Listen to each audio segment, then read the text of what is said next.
Vamos ler o texto? Atos 22, 22 a 30. Diz assim: Ouviram-no até essa palavra, e então gritaram, dizendo: Tira tal homem da terra, porque não convém que ele viva. Ora, estando eles gritando, arrojando de si as suas capas, atiraram poeira para os ares. Ordenou o comandante que Paulo fosse recolhido à fortaleza, e que sob açoite fosse interrogado para saber por que motivo assim clamavam contra ele. Quando o estavam amarrando com as correias, disse Paulo ao centurião presente: Ser-vos-á porventura lícito açoitar um cidadão romano sem estar condenado? Ouvindo isto, o centurião procurou o comandante e lhe disse: Que estás para fazer, porque este homem é cidadão romano? Vindo o comandante, perguntou a Paulo: Dize-me, és tu romano? Ele disse: Sou. Respondeu-lhe o comandante: A mim me custou grande soma de dinheiro este título de cidadão. Disse Paulo: Pois eu o tenho por direito de nascimento. Imediatamente se afastaram os que estavam para o inquirir com açoites. O próprio comandante sentiu-se receoso quando soube que Paulo era romano, porque o mandara amarrar. No dia seguinte, querendo certificar-se dos motivos por que vinha ele sendo acusado pelos judeus, soltou-o e ordenou que se reunissem os principais sacerdotes e todo o sinédrio, e mandando trazer Paulo, apresentou-o perante eles. Vamos ter mais um momento de oração? Santo Deus, amado Pai, nós estamos reunidos aqui como Tua igreja e te pedimos, ilumina a nossa mente para que possamos entender a Tua palavra, entender o que essa história da vida de Paulo tem a ver conosco, o que tem a ver com a Tua igreja. Fala aos nossos corações, que todo homem se cale para que possamos ouvir a voz do Senhor, que o Teu Espírito fale ao nosso coração. Essa é a nossa oração, em nome de Jesus. Amém. Meus queridos, o que vocês diriam para alguém que terá diante de si um sofrimento iminente? O que você diria para alguém que foi condenado a tomar açoites? O que você diria a alguém que acabou de perder um parente querido? Você diria assim: poderia ser pior. Você diria: veja pelo lado positivo dos seus açoites. Talvez você pensasse em dizer: você fez por merecer, você fez algo errado, a culpa é sua. Qual conselho você daria para alguém que está sofrendo, para alguém que vai sofrer alguma coisa terrível? Talvez o nosso pensamento mais automático seja: Deus sabe de todas as coisas, Deus está no controle de tudo. E essa é quase uma mensagem padrão que a gente diz para quem está sofrendo, e ela é muito correta. Mesmo que pareça algo simples, é sempre muito pertinente lembrar a todos aqueles que sofrem que Deus está no controle de todas as coisas, de que Deus conduz toda a história, de que Deus com sua poderosa mão criou o universo, sustenta o universo e também as nossas vidas. Ele não abandona nenhum dos seus servos, mesmo diante de um sofrimento, mesmo diante de açoites. E é essa verdade que esse texto vai nos ensinar. Esse será o resumo de todo o nosso estudo. O Senhor conduz minimamente cada passo da história para o bem do seu povo e avanço do seu reino. Vou repetir para que você lembre dessa frase. O Senhor conduz minimamente cada passo da história para o bem do seu povo e para o avanço do seu reino. É isso que esse texto vai nos ensinar através das cenas que nós vamos ver aqui. Se você lembra do que está acontecendo aqui no livro de Atos, a gente precisa olhar um pouco para trás para saber por que Paulo do nada vai receber açoites. Talvez você não estivesse aqui semana passada e eu preciso te lembrar disso. No último domingo, nós fomos conduzidos pelo presbítero Itiel a perceber como Paulo chegou nesse momento aqui. Esse momento de tensão na sua vida, esse momento na sua jornada missionária em que ele foi levado para Jerusalém. Ele foi conduzido de maneira praticamente criminosa. Os homens queriam capturar Paulo procurando motivos, procurando alguma razão para chamá-lo de criminoso. E, obviamente, não encontraram uma razão para isso. Então ele estava sendo tratado como um rebelde. Aqueles homens, os líderes de Jerusalém, os líderes das cidades, olhavam para Paulo e diziam assim: esse homem está se rebelando contra a lei de Moisés. Esse homem está se rebelando contra o nosso Deus. Ele quer trazer gentios, gente que não é judia, gente que não é cristã como a gente é. Ele está querendo trazer esse povo para dentro da igreja. E Paulo estava dizendo: é verdade, eu estou fazendo isso, mas foi o próprio Deus que mandou. E aí está feita a bagunça. E aí está feita toda essa cena que a gente está vendo. Isso despertou a ira de muita gente, não só a multidão. Paulo estava sendo alvo daquela multidão, mas também dos comandantes, como a gente vai ver aqui na história, o comandante Cláudio Lícias. Ele entra em cena, e ele só não tomou uma surra por causa desse homem que entra na situação para poder intervir, ver o que está acontecendo aqui. Mas essa não era a primeira vez que Paulo estava sendo humilhado ou agredido de alguma forma. Ele já tinha dado o seu testemunho outras vezes, e toda vez que ele dá o testemunho dele, acontece a mesma coisa. Os homens se iram, se levantam contra ele, e quando se levantam contra ele também estão se levantando contra o nosso Deus, porque Paulo só estava testemunhando de Cristo. E aí ele é amarrado, ele é levado para ser castigado por defender a sua fé verdadeira. Sim, talvez você lembre, Paulo teve um passado um tanto quanto sanguinário, um passado um tanto quanto violento. mas ele passava nessas igrejas, ele passava nessas cidades dizendo, olha, eu realmente fiz tudo aquilo, vocês lembram de mim, mas Cristo mudou minha vida, Cristo me transformou. E essa mensagem de que Cristo transformou um assassino em um pregador despertava a ira das pessoas. Diziam, como assim? Eu nasci judeu, eu nasci da melhor tribo aqui, eu sigo esses mandamentos desde pequeno e Deus nunca me deu uma graça especial como essa. E Paulo chegava e dizia, mas ele me levou até o terceiro céu, e ele me revelou coisas que eu não posso nem dizer a vocês. E isso despertava a ira dos judeus. Por isso, que diante dessa cena, enquanto Paulo acaba de escapar dos açoites, a gente é levado a perceber que o Senhor conduz minimamente cada passo da história para o bem do seu povo e para o avanço do seu reino. E eu quero fazer você entender essa verdade mediante 3 cenas que são apresentadas naturalmente aqui no texto. A primeira delas está nos versos 22 a 24. Nós somos convidados a ver um povo irado. Um povo que está agindo completamente por impulsos, vivendo completamente por sua ira. Olha novamente para os versos 22 até o verso 24. Lembrando que o cenário aqui é Paulo dando seu testemunho pessoal, falando da sua conversão. E olha o que o texto diz. Ouviram-no até essa palavra. Que palavra? Vamos olhar nos versos anteriores. Olha para o verso 17 em diante. Paulo disse assim, tendo eu voltado para Jerusalém, enquanto orava no templo, sobreveio-me um êxtase, e vi aquele que falava comigo, ou seja, ele viu o próprio Cristo. Apressa-te, sai logo para Jerusalém, sai logo de Jerusalém, porque não receberão o teu testemunho a meu respeito. Eu disse, Senhor, eles bem sabem que eu encerrava em prisão nas sinagogas, açoitava os que criam em ti. Quando se derramava o sangue de Estevão, tua testemunha, eu também estava presente, consentia nisso, e até guardei as vestes que o matavam. Mas ele me disse, vai, porque eu te enviarei para longe aos gentios. No momento em que Paulo fala isso, olha para o verso 22, ouviram até essa palavra. Então gritaram dizendo, tira esse homem da terra, porque não convém que ele viva. Ora, estando eles gritando, arrojando de si as capas, atiraram poeira para os ares. Ordenou o comandante que Paulo fosse recolhido à fortaleza e que, sob açoite, fosse interrogado para saber por que motivo assim o clamavam contra ele. Essa é a situação. Paulo estava dando seu testemunho e provavelmente o povo não estava nem aí porque ele estava falando. Estavam esperando uma palavrinha, uma circunstância para dizer, pronto, é por essa razão que nós vamos condenar. No momento em que ele fala que Deus o enviou para pregar aos gentios, eles dizem, opa, tira esse homem, vamos matar ele agora, ele não é digno de estar nem nessa terra. É o que aquele povo faz, essa é a cena animalesca que a gente está vendo aqui. Sabe quando você está falando, ninguém está te ouvindo de verdade? Era o que estava acontecendo aqui. Paulo estava dando seu testemunho, falando que sim, ele foi um assassino, sim, perseguiu, ele viu até Estevão e se alegrou na morte de Estevão, mas Deus o chamou, Deus o salvou, Deus o transformou. E ao invés daqueles judeus, o povo que estava ouvindo ficar feliz com isso, se alegrar na conversão dele, na transformação do evangelho, o povo diz, vamos matar ele. Está na hora de matar esse homem porque ele não é digno de estar aqui entre nós. Paulo não estava falando sobre os seus pensamentos, nem mesmo sobre aquilo que ele achava que era melhor para os judeus. Ele estava falando sobre o que Cristo fez em sua vida, e isso incomodou aqueles homens.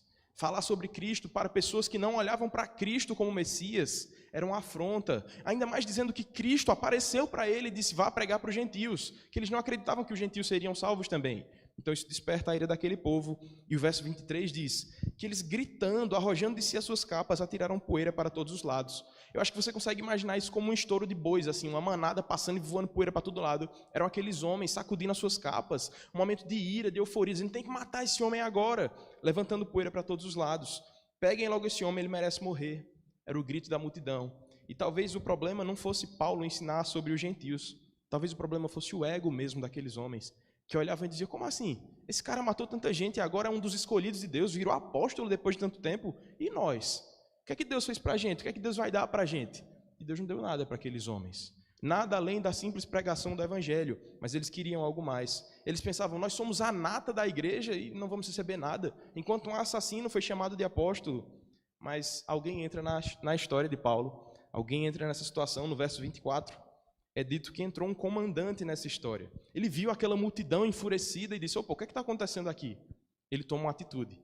Para acalmar a multidão, mas não matar logo Paulo de cara, ele diz, vamos recolher esse homem e vamos interrogá-lo, vamos levar ele para uma entrevista, um programa, um podcast bem tranquilo, com açoites. Ele responde perguntas enquanto ele é açoitado, bem tranquilo. Paulo seria entrevistado dessa maneira, mas pelo menos ele ainda teria tempo de responder algumas perguntas enquanto suas costas sangravam. Se você não faz ideia do que era um açoite naquela época, o açoite era tipo uma vara, em que na ponta dessa vara eram amarrados cordões de couro. Esse couro, por sua vez, tinha fitas tinha pontas de pedra ou de ossos, amarrados em cada ponta de couro. Então ia ser uma massagem nas costas de Paulo, enquanto ele simplesmente respondia às perguntas do comandante. Ele sangraria enquanto responderia às perguntas.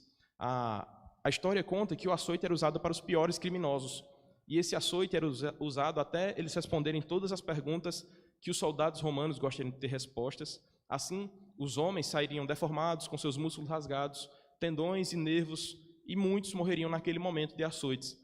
Era esse, provavelmente, o destino de Paulo. Seria essa a situação se não houvesse uma intervenção divina aí.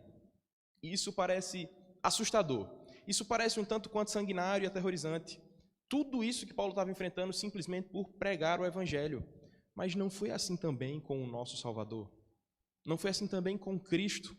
Enquanto ele pregava, passava nas cidades, anunciando a vinda do reino, anunciando que já era chegado o reino, anunciando que o seu Pai havia o enviado, que ele era o Salvador desse mundo. Não foi assim que fizeram também com ele? Os homens colocaram a coroa de espinhos sobre a sua cabeça. Ele morreu naquela situação totalmente excruciante, literalmente na cruz. Esse foi o nosso Salvador. O que é que Paulo podia esperar de diferente? Você não vê em momento algum nesse texto Paulo dizendo: eu não mereço isso, Senhor. Me tira daqui. Por que estão fazendo isso comigo? Ele não fala. Porque como um discípulo de Cristo, ele sabe o que o seu mestre passou. Como discípulos de Cristo, nós não podemos esperar um destino diferente. Se nós hoje sentimos paz aqui, se não estamos sendo perseguidos, é puramente por graça e misericórdia do nosso Deus. Mas ainda que as situações se tornem semelhantes à de Paulo, devemos ser firmes. Devemos honrar ao nosso Deus e seguir ao nosso Senhor, mesmo que pareça injustiça a sociedade perseguindo os crentes, mesmo que pareça injustiça sermos açoitados, ainda que sejamos. Devemos o fazê-lo por amor ao nosso Deus, sabendo que o nosso Deus conduz minimamente cada passo da história para o bem do seu povo e para o avanço do seu reino. Isso significa também que se você já tem sofrido, se você tem passado algum tipo de perseguição, talvez calúnia e difamação por causa do testemunho de Cristo, por causa do seu testemunho de transformação e salvação, seja lembrado que o Senhor tem conduzido o seu povo até mesmo no sofrimento. Até mesmo na provação, o povo de Deus é amadurecido e é fortalecido.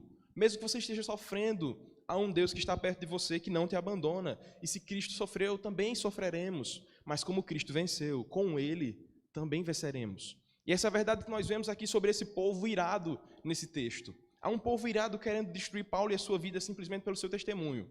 Mas olha para o verso 25 a 28. A segunda cena agora desse texto acontece um apelo aqui no meio da história. Diz assim o verso 25. Quando estavam amarrando com correias, disse Paulo ao centurião presente: ser-vos-á porventura lícito açoitar um cidadão romano sem estar condenado? Ouvindo isto, o centurião procurou o comandante e lhe disse: que estás para fazer? Porque este homem é cidadão romano. Vindo o comandante, perguntou a Paulo: dize-me, és tu romano? Ele disse: sou. Respondeu-lhe o comandante: a mim me custou grande soma de dinheiro este título de cidadão, disse Paulo, pois eu o tenho por direito de nascimento. Quando Paulo estava nesse último momento da sua vida, já pronto para ir para os açoites, o açoite ele seria amarrado em um tronco, em um poste, e naquele tronco, com essas correias amarrado, ele seria ali chicoteado até a morte, respondendo perguntas. Essa cena é digna de um filme. Talvez você possa imaginar agora, não um filme sanguinário como esse, mas um filme de piratas. Seria a cena em que ele está caminhando já pela prancha, em que o líder do navio, aquele navio pirata, diz: você vai ser condenado a morrer aí no oceano. Então ele caminha pela prancha, até chegar no final da prancha. Você sabe o final, seria uma morte certa. Ele cairia no oceano e morreria afogado ou comido por algum bicho. Mas quando ele está caminhando nessa prancha, nos seus últimos momentos, o capitão pergunta quais são as suas últimas palavras. E Paulo disse: opa, então já que me deu a oportunidade, eu tenho uma palavra. Eu sou um cidadão romano. Você vai ferir o código da lei romana? Você vai ferir as suas regras? Você vai desobedecer ao seu próprio estatuto? Nós somos cidadãos romanos, não podemos chicotear e açoitar uns aos outros sem haver uma condenação. É esse o apelo que Paulo faz. Em outras palavras, ele está dizendo: não vai ter nem sequer um julgamento para saber se eu sou realmente um condenado. Pode me açoitar, mas me condene primeiro. É o que ele está dizendo. E aí ele tem que passar por esse processo legal. Ele tinha uma bala na sua arma, ele tinha uma bala no gatilho e o tiro foi certeiro.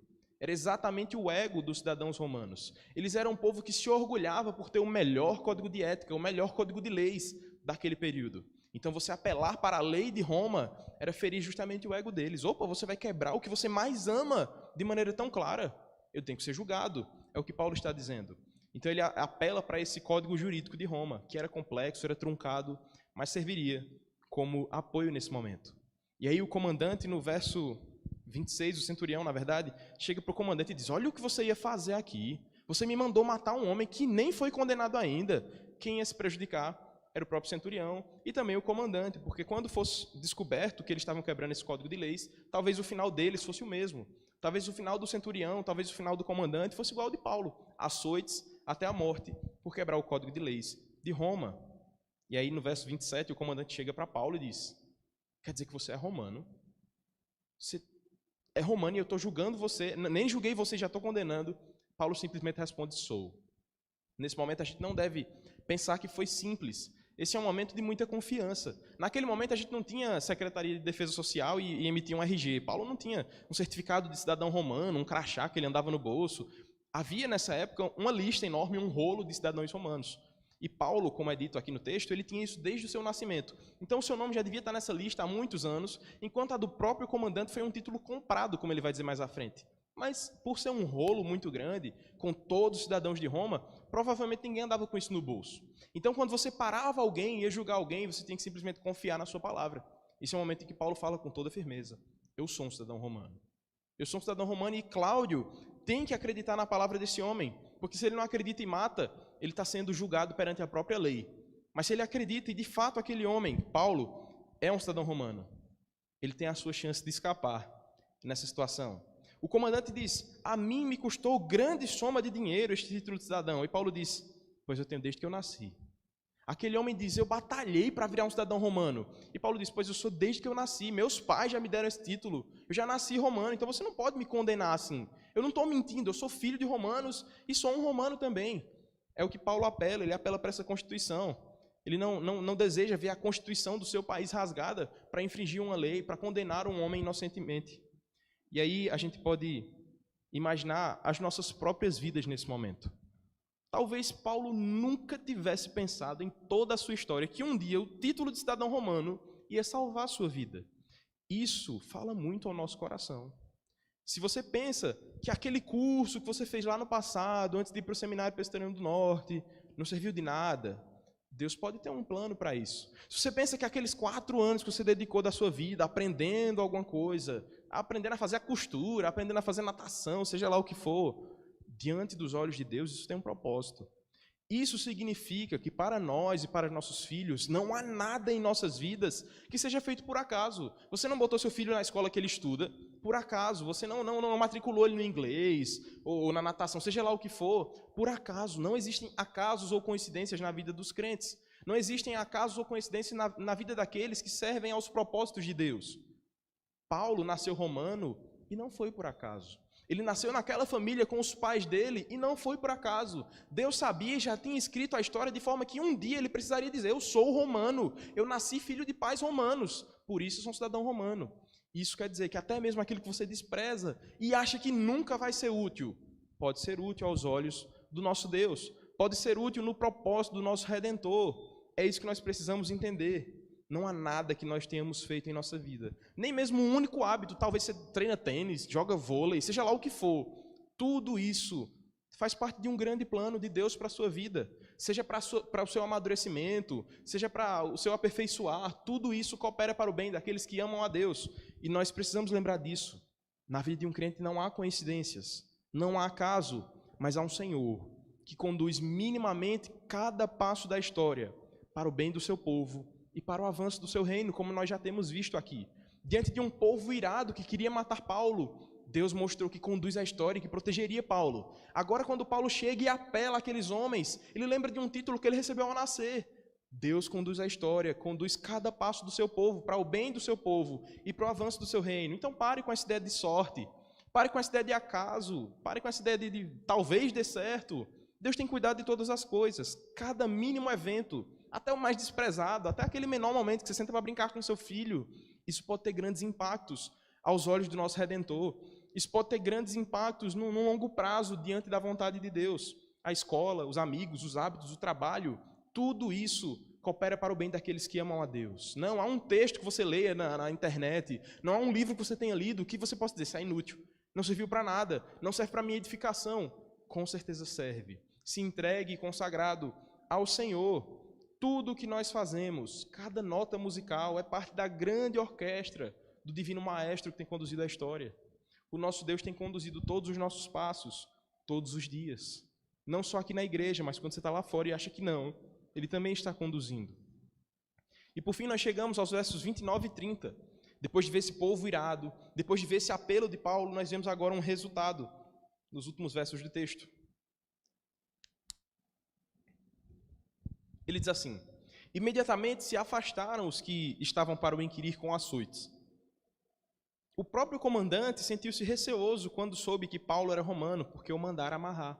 No dia seguinte, querendo certificar-se dos motivos porque vinha ele sendo acusado pelos judeus, soltou-o e o ordenou que se reunisse os principais sacerdotes e todo o sinédrio, e mandando trazer Paulo, apresentou-o perante eles. Olha que texto interessante.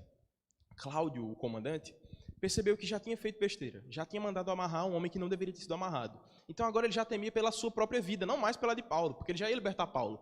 Mas ele fica, agora quem está em risco sou eu. Então já que eu não posso condenar esse homem diante da lei, porque tinha que haver um processo legal, um processo organizado, já que Cláudio não mais podia condená-lo, ele disse, rapaz, vou jogar essa bola para outras pessoas. Ele diz, junta aí os sacerdotes, junta os escribas, quem vocês puderem, chame quem puder, e condenem esse homem por outra coisa. Não condenem ele por ser um civil errado. Busquem causas religiosas. Eu não me meto mais nisso. Saia do Sinédrio. O Sinédrio era o tribunal dos judeus, o julgamento dos judeus. Então, vocês que resolvam essa bronca aí, eu não tenho nada a ver com isso. Minha vida já está em risco, eu não vou me meter mais. É o apelo que agora, a resposta que o próprio Cláudio dá. Ele diz, eu não quero mais me meter nessa história. Vocês que resolvam por aí. E a gente já pode perceber algo nessa história. A gente já muitas vezes a gente pensa que a nossa história é meio que Disney, é meio que conto de fadas, tem que ter final feliz. E essa história, até agora, não acabou com um final feliz. Paulo, ele teve um povo irado querendo matá-lo, ele faz um apelo que lhe garante um suspiro mais de vida, mas logo depois do seu apelo, o comandante faz, eu não vou resolver o problema, vocês vão, deem um jeito aí. Ou seja, ele continuava sob risco. Ele continuava condenado, ele continuava sendo martirizado por aqueles homens, e a história não ficou bem, de fato. Ele só se livrou dos açoites, isso já ajuda muito, mas ele ainda estava com a sua cabeça em risco.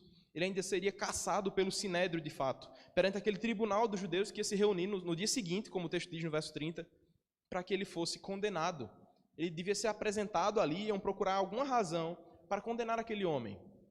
E qual a causa de chamar um Sinédrio para inquirir Paulo? Simplesmente porque o texto diz que ele estava causando um tumulto diante dos judeus. Simplesmente porque aquele homem tinha pregado o evangelho e a multidão não gostou. Então, como a multidão não gostou, ele deveria ser condenado de alguma maneira. Isso fala muito sobre o que tem acontecido.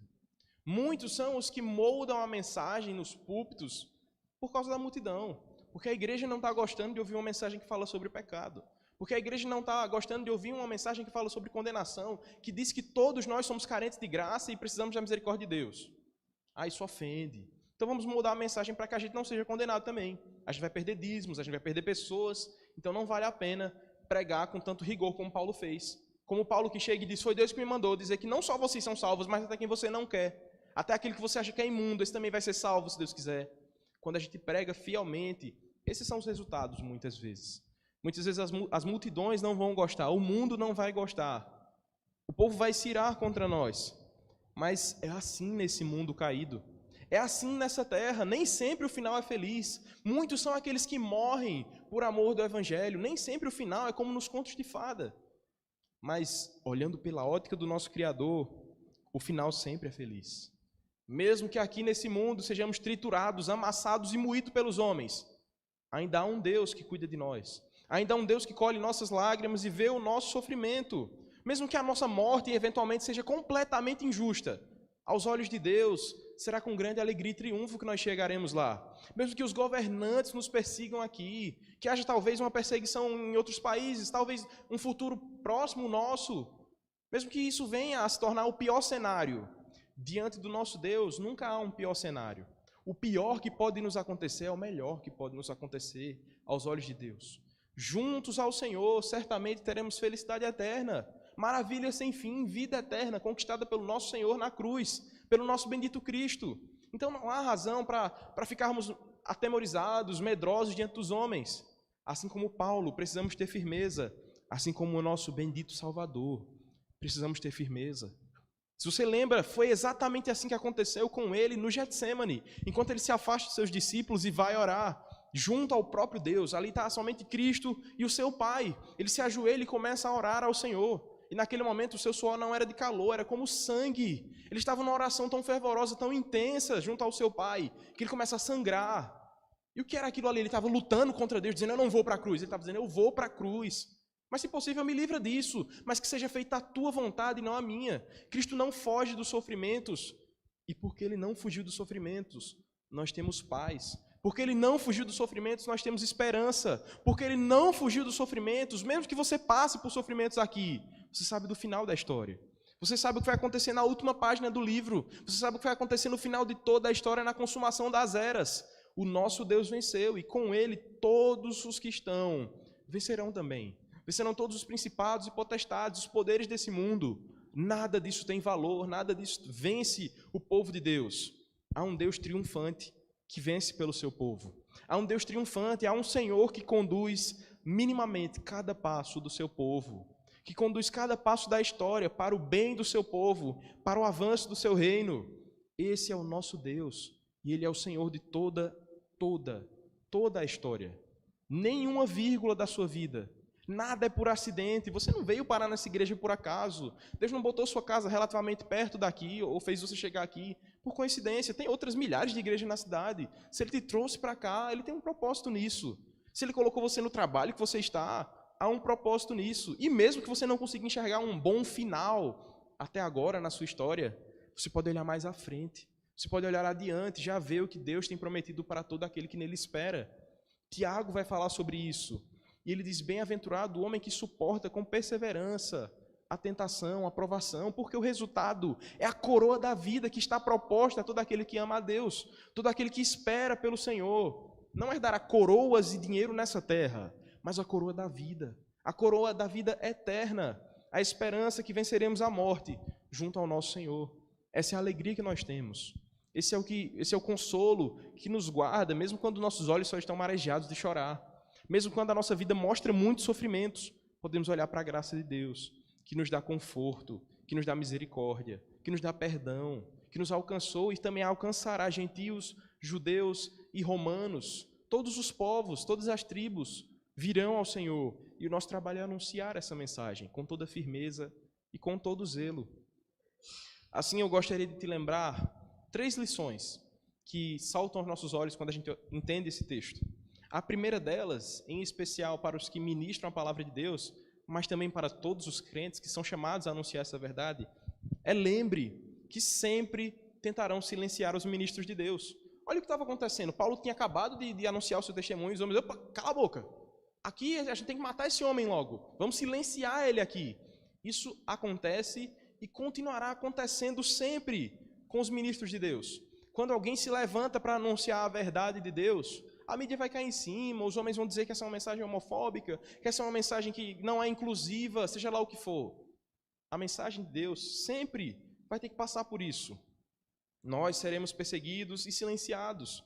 Não podemos esperar algo diferente hoje, se somos servos de Deus. Mesmo que você não tenha tido visões sobre Cristo, que Ele não tenha te levado ao terceiro céu, você é chamado a anunciar essa mensagem. Você é chamado a abrir a sua boca nesse mundo e anunciar o Cordeiro de Deus, que salva. O Cordeiro de Deus que redime. Então precisamos ter coragem, meus irmãos. Precisamos ter coragem de enfrentar até mesmo pessoas ao nosso redor, dizendo, fique calado, sua fé guarde para você. Não guardamos a nossa fé para nós. Não guardamos esse riquíssimo tesouro que recebemos, compartilhamos, abençoamos com esse evangelho poderoso que nos alcançou. Segunda lição que esse texto nos ensina é que devemos viver de maneira reta diante da lei de Deus e dos homens. Olha o que estava acontecendo aqui. Paulo estava diante de uma morte iminente. Ele seria açoitado até o último sangue dele escorrer pelo seu corpo, até a última gota de sangue. Mas o que acontece? Ele apela não a Deus, primeiramente. Ele não diz, Senhor, me liberta da situação. Ele olha para Cláudio e diz, eu sou romano, viu? Ele está apelando para a lei mesmo do povo, para a lei escrita. Se ele fosse um homem que não anda retamente na lei, um homem que foge da lei, que não está com suas contas em dia, que não declara seus impostos, ele não poderia apelar. Se ele fosse um criminoso diante da lei dos homens, ele seria condenado mais rapidamente ainda. Mas porque Paulo andava retamente diante dos homens, ele pôde apelar. Isso quer dizer que nós temos que honrar as nossas autoridades. Devemos seguir diante do nosso código de leis de maneira adequada. Como é que nós podemos dar bom testemunho do nosso Deus se não obedecemos às leis que Ele colocou sobre nós mediante homens? Ele te botou no Brasil, você tem um código de ética aqui, um código de leis, e é Ele que nós seguimos. Seguimos a esse código até o momento em que Ele não fere a lei do nosso Deus. Passando disso, aí sim, temos certa liberdade para fugir desse código ou, de qualquer maneira, passar por ele. Mas esse texto também nos mostra, ainda nesse sentido, que a lei dos homens, muitas vezes, pode estar sendo administrada de forma errada. Paulo, ele vivia retamente, nós não temos dúvida disso. Ele vivia retamente diante de Deus e diante dos homens. Mas os homens estavam usando do poder de maneira abusiva sobre ele. Cláudio chega com aqueles homens e diz, amarre logo ele aí, açoitem ele logo aí. Então temos que ter cuidado com isso. Algumas vezes as nossas autoridades, mesmo que sejam instituídas por Deus, colocadas por Deus no poder, podem estar cometendo erros assim. Podem estar injustamente tratando do povo de Deus. Precisamos ter cuidado para estar atentos e cobrar, não com ira, não com tochas e rebeliões, não quebrando nada, mas no momento oportuno, se for oportuno, cobrar com toda honra, com todo respeito, que a lei seja administrada de forma correta. Precisamos cobrar aos nossos governantes, aos nossos ministros, que vivam de maneira adequada diante da lei e que administrem essa lei de maneira adequada. Por fim, a última lição que esse texto nos ensina é que precisamos ter cuidado com a ira. Você já deve ter percebido que esse texto fala muito sobre ira. O texto mostra o povo parecendo animais, sacudindo suas capas, levantando poeira e fazendo uma baderna ali para que Paulo fosse morto. Isso nos mostra que a ira pode cegar. Aqueles homens que estavam fazendo isso não eram os ímpios, eram judeus. Eram pessoas que diziam amar a Deus, que sabiam a lei de Deus, mas por causa da ira estavam cegos. Paulo estava contando o seu testemunho e eles não estavam nem aí, eles queriam só matar Paulo. A ira nos cega. Precisamos ter cuidado com a ira. Foi isso que aconteceu com os judeus, foi isso que aconteceu com as autoridades. A ira não deve ser uma marca da igreja. Não devemos ser conhecidos por uma igreja irada que qualquer levante do mundo a gente vai lá com espadas e corta orelhas. Não, essa não é a nossa missão. A missão do povo de Deus não é apedrejar e aplaudir quando os ímpios são condenados.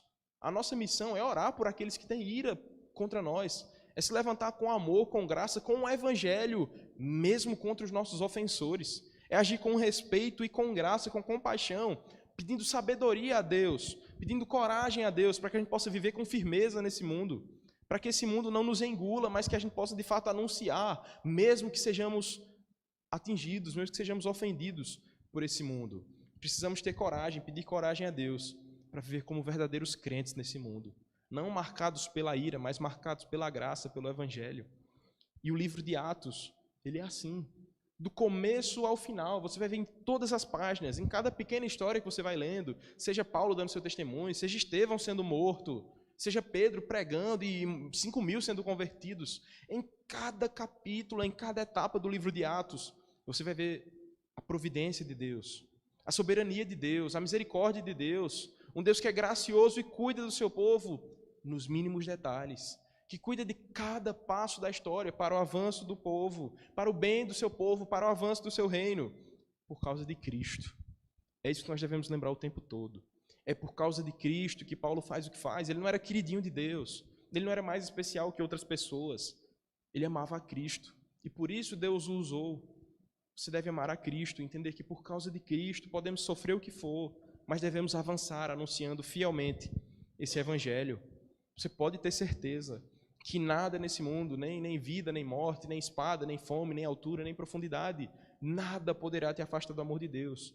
Esse amor incondicional que foi derramado por nós na cruz. Esse amor incondicional de Cristo que nos faz vencer até os tribunais desse mundo, se for preciso, por causa dele, por causa do nosso Deus, que é o Senhor da história. Vamos ter um momento de oração? Senhor Deus, amado Pai, nós te agradecemos porque Tu conduz toda a história, não só a história do mundo, não só a história do universo, mas pessoalmente a nossa história. Te agradecemos porque o Senhor conhece cada coração aqui, cada lar aqui representado, conhece cada irmão, vê as suas aflições, tem visto as suas lutas, as suas lágrimas, tem visto o seu labor, o seu esforço, e te pedimos, ó Deus, não nos abandona na mão dos homens desse mundo, Não nos deixa viver como desregrados ou ovelhas desraigadas aqui, desamparadas perto do Senhor. Nos faz viver, Pai, como um povo que te ama, como um povo que te adora. Nos ensina a depender do Senhor em todos os momentos, em toda a nossa vida, para que assim como Paulo percebeu, nada acontece por acaso em nossa vida. Não há um título de cidadão romano que tenha vindo por acaso. Nos faz olhar para cada etapa, para cada parte do processo como cuidado do Senhor, como amparo da tua mão, como provisão do Senhor. Nos faz perceber que o Senhor tem conduzido toda a história, cada passo da nossa vida, para o nosso bem, para a edificação da tua igreja, para o avanço do seu povo, para que assim todo o povo do Senhor, toda a igreja que está espalhada em todo canto, possa olhar para o Senhor e dizer que grandes coisas o Senhor tem feito por nós, e por isso nós somos alegres. Assim nós te oramos, te louvamos pelo Cristo que se entregou por nós. Em nome de Jesus. Amém.